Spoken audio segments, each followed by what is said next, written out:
모든 피조물은 세상에서 체류할 수 있는 유효기간, 수명이 있습니다. 초원에는 다양한 짐승들이 서식하고 있죠. 짐승 중에서도 단연 어떠면 백수의 왕자라 호칭하는 사자가 있습니다. 그렇다면 사자의 수명은 어떨까요? 야생 상태에서는 8년에서 15년, 만일 동물원 같은 곳에서 사육하면은 25년 정도라고 합니다. 사자의 수명이 이렇게 차이가 나는 이유는 초원에서 지나는 동안 먹이 활동을 위해서 근력을 많이 소모하기 때문에 그렇습니다. 사자는 한번 표적으로 삼은 그 사냥감을 포기하지 않습니다. 베드로 사도는 마귀의 특성에 대해서 우는 사자라 했습니다. 우는 사자는 슬퍼서 눈물을 흘리는 그런 모습이 아니라 사냥감을 향하여 괴성을 지르며 전력 투구하여 달려가는 그 모습을 우는 사자에 비유했습니다. 앞서 말씀드린 것처럼 사자의 수명이 8년에서 15년인데 전성기가 7세에서 13세라고 합니다. 이 전성기에 있는 사자는 자신의 목전에 사냥감이 있으면은 전력 투구해서 그 사냥감을 포획한다고 합니다. 근데 사자들이 사냥감을 향해 달려갈 때 모습을 보면은 괴성을 지르고 전력 질주하는데 도망가던 그 표적이 된 사냥감들이 우리말로 오금이 저려 더 이상 도망가지 못하고 멈추어 버린다고 합니다. 그래서 이 사자를 사냥의 귀재 그렇게 표현합니다. 사자는 사냥감을 포기하지 않습니다. 기어코 사냥에 성공하여 포획하고 섭취하는 것입니다. 그런데 시편 34편 10절에 보면은 젊은 사자는 궁핍하여 줄일지라도 했습니다. 결코 공복 상태에 있지 않을 사자도 공복 상태에 놓일 때가 있다는 것입니다. 사냥에 성공해서 공복을 해소할 수 있는 그 능력을 가진 사자도 사냥에 성공하지 못할 그런 시즌이 있다는 거예요. 이유가 무엇일까요? 사냥감이 소멸되거나 사냥 기술이 퇴보되거나 아니면은 사자의 수명이 죽음이 가까워 올 때입니다. 그러나 전성기 7세에서 13세 사자는 결코 줄인 일이 없습니다. 그런데 그런 가운데도 줄인 사자가 있다는 것입니다. 이 말씀의 의미가 무엇입니까? 우리 중에 타의 추종을 불허하는 실력을 가진 사람도 한계 상황에 부딪히고 곤란해지는 때가 있다는 것입니다. 제 아무리 타의 추종을 불허하는 실력을 가지도 극복하지 못할 한계 상황이 있다는 거예요. 그걸 커트라인이라고 합니다. 세상 모든 사람들은 저마다 커트라인이 있습니다. 그래서 이 커트라인에 좌절당하고 절망하고 슬퍼하는 것입니다. 때로는 이 커트라인을 극복하지 못함으로써 내 인생 여기까지구나 하고 삶을 조기에 마감하는 극단적 방법을 취하는 사람들도 있습니다. 그렇다면 우리는 어떻게 하면은 이 한계 상황, 커트라인을 극복할 수 있을까요? 소위 말하는 젖먹던 힘을 다 발휘한다 할지라도 극복할 수 없는 것이 바로 한계 상황, 커트라인인 것입니다. 성경은 이에 대해서 말합니다. 소년이라도 곤비하고 넘어지고 자빠지되, 오늘 우리 모두는 소년과 장년의 상태가 된다 할지라도 곤비하고 넘어지고 자빠지는 그런 상황이 도래하는 것입니다. 우리의 탁월함이 무용지물이 될 때가 있다는 것입니다. 그렇다면 어떻게 할 것인가? 이사야 선지자는 이야기합니다. 하나님을 앙망하라. 전인격 전 존재를 다해서 하나님을 추구하고 하나님을 의지하고 하나님을 사랑하고 살아가는 것을 이야기합니다. 오늘 우리는 한계 상황에 다 직면해 있습니다. 각자가 태연하게 살고 있는 것 같지만 극복하지 못한 한계 상황 때문에 정말 그냥 그렇게 살아가고 있는 거예요. 이 상황을 극복하는 방법은 하나님을 앙망하는 것입니다. 하나님을 앙망하는 가장 기본적 방법이 무엇입니까? 오늘 말씀에 보면은 기도하라는 것입니다. 기도는 젊은 사자도 해소하지 못한 먹잇감을 해소하게 하고 소년이라도 넘어지고 자빠지며 장정이라도 곤비하는 그 상황을 극복하게 만드는 능력이요 삶의 동력인 것입니다. 그래서 우리는 기도해야 합니다. 환난 날이라고 하는 것은 한계 상황입니다. 커트라인에 직면했을 때를 의미합니다. 이러한 때를 우리는 하나님을 앙망할 때, 전심으로 하나님을 찾을 때, 부르짖고 기도할 때 하나님께서 구원해 주시는 것입니다. 바디메오는 예수님을 만났습니다. 구원의 기회, 눈 뜰 수 있는 기회를 맞았습니다. 그러나 사람들이 잠잠하라 했습니다. 사람들의 저지를 받았습니다. 한계 상황을 극복할 수 있는 그 상황에서 바디메오는 더욱더 힘이 소리질렀다고 합니다. 그때 예수께서 멈추시고 바디메오를 불러 내 소원이 무엇이냐 물으셨고 그의 소원이었던 보게 됨을 허락해 주셨던 것입니다. 우리 역시 살아가면서 한계 상황을 극복하지 못함으로 운명론에 빠져 살아갈 때가 얼마나 많습니다. 우리를 극복하고 상황을 극복하고 하나님께서 디자인한 복된 인생을 살아갈 수 있는 유일한 방법은 하나님을 향하여 기도하고 부르짖는 것입니다. 주여 나를 불쌍히 여기소서. 그 바디메오의 외침에 예수님은 침묵하지 아니하시고 바디메오를 만나 주셨습니다. 우리 역시 그렇습니다.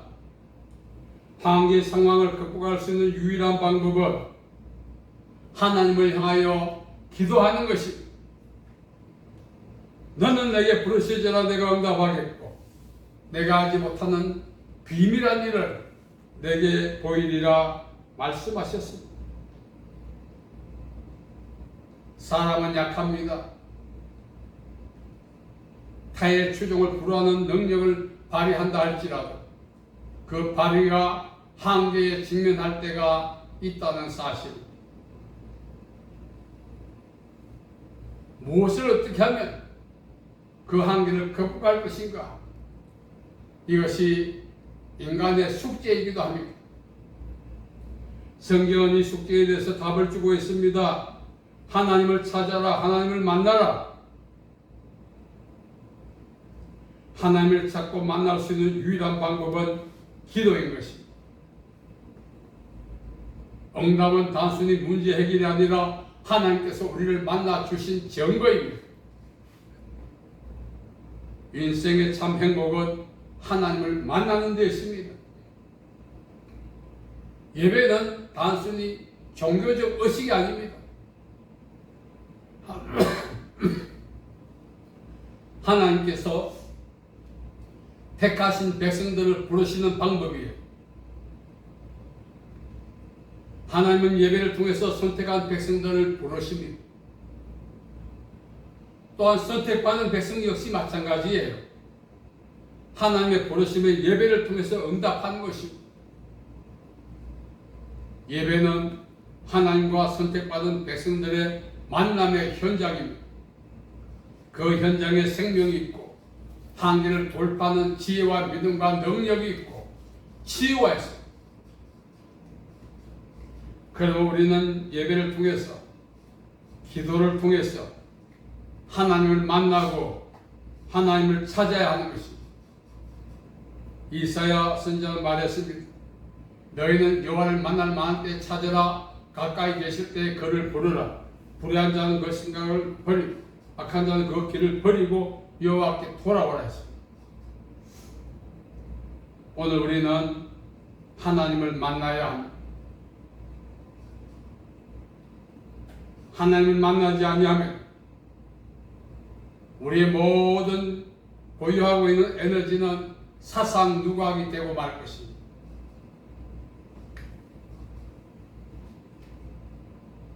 바디메오가 예수님을 만났을 때 비로소 한계 상황 커트라인을 극복하고 하나님께서 디자인한 복된 삶을 사는 출발의 기회가 되었던 것입니다. 다시 말씀드리면 한계 상황은 하나님을 만나야 한 가장 적절한 기회예요. 우리 인생이 새롭게 출발할 수 있는 하나님의 보증인 것입니다. 그래서 우리는 하나님을 만나야 합니다.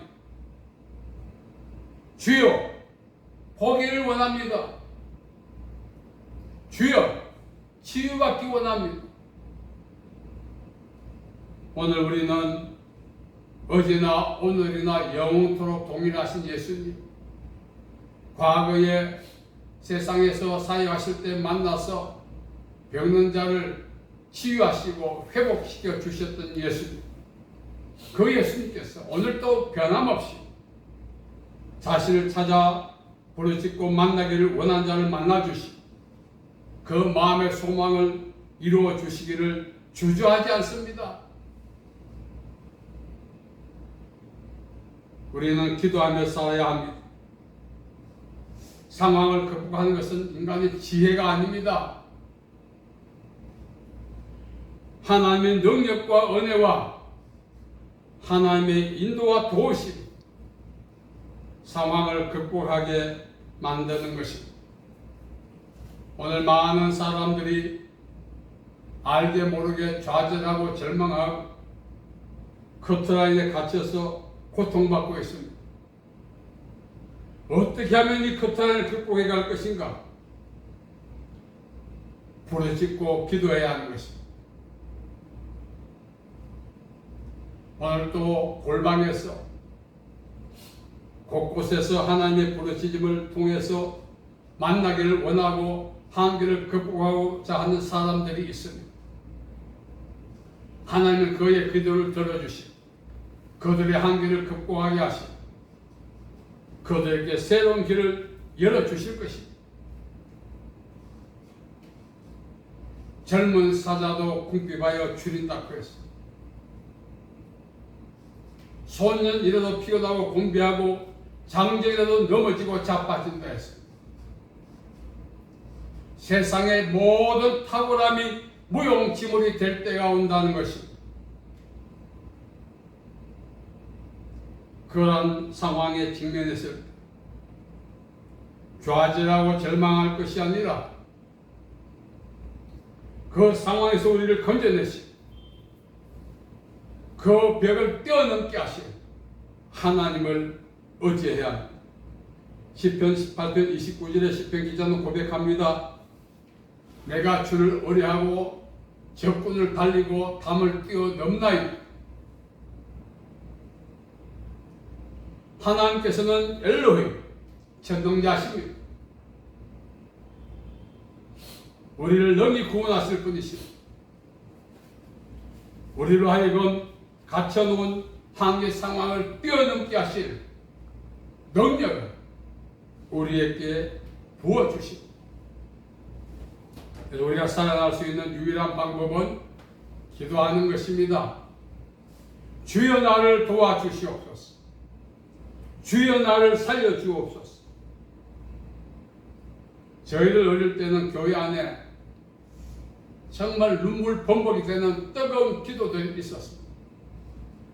통곡에 가까운 기도 소리가 교회 안에 있었습니다. 그러나 요즘 교회 안에 가면은 침묵만 있습니다. 물론 마음으로 생각으로 기도하겠지. 진정으로 하나님의 도움을 구하고자 하는 자는 절박감이 있어야 합니다. 그 절박감이 침묵으로 고정되어 있지 않습니다. 절박감은 입술을 통하여 고백되어져야 합니다.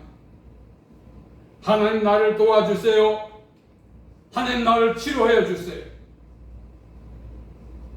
그 절박감들이 우리 안에서 교회 안에서 점점 소멸되어 가고 있는 것을 보게 됩니다. 우리는 다시 한 번 더 우리 안에 있는 DNA로 남아있겠지만 그 절박감의 DNA를 회복시켜야 합니다. 그래 뜨겁게 기도하고 간절히 하나님을 찾아야 합니다. 그럴 때 하나님은 우리를 만나주실 것이고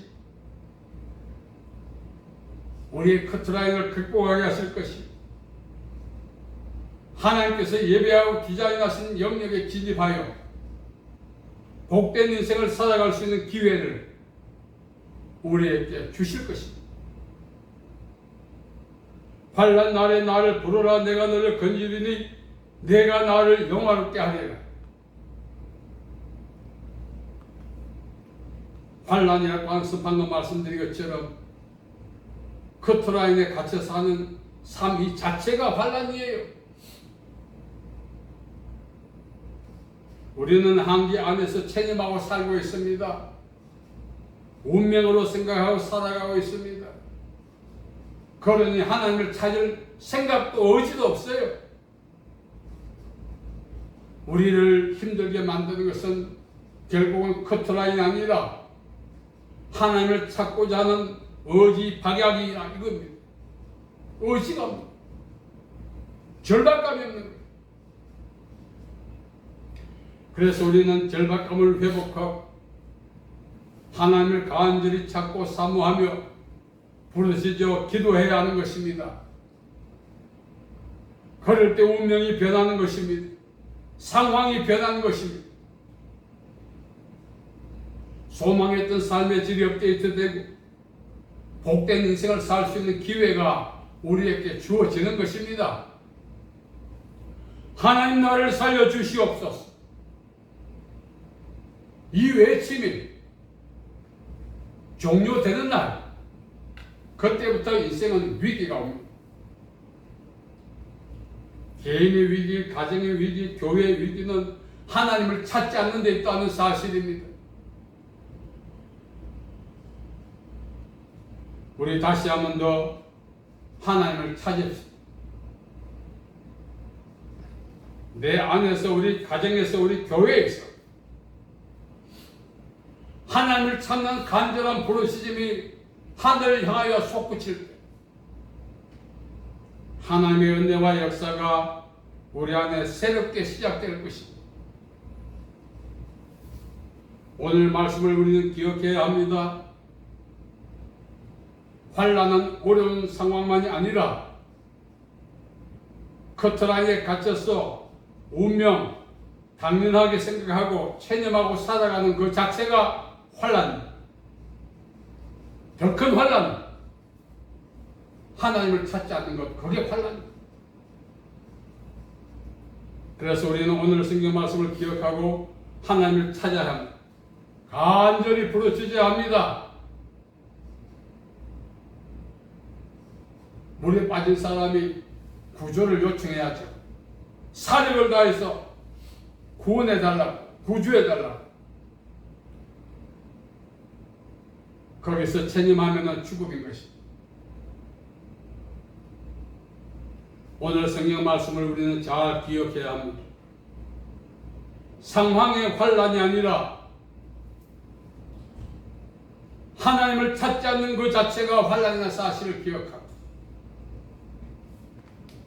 다시 한 번 더 뜨겁게 하나님을 찾아 하나님을 기쁘시게 하고 하나님께서 허락하신 복된 삶을 살아갈 수 있는 남은 생 되시기를 예수님의 이름으로 축복합니다. 아멘. 살아계신 아버지 하나님, 은혜와 사랑을 감사합니다. 오늘 저희들 위기 가운데 있습니다. 하나님을 찾지 않는 위기에서 벗어나게 하시고 하나님을 찾음으로 이 위기에서 승리하고 하나님의 주시는 축복을 누리며 사는 저희들에게 도와주시옵소서. 예수님의 이름으로 기도하옵나이다. 아멘.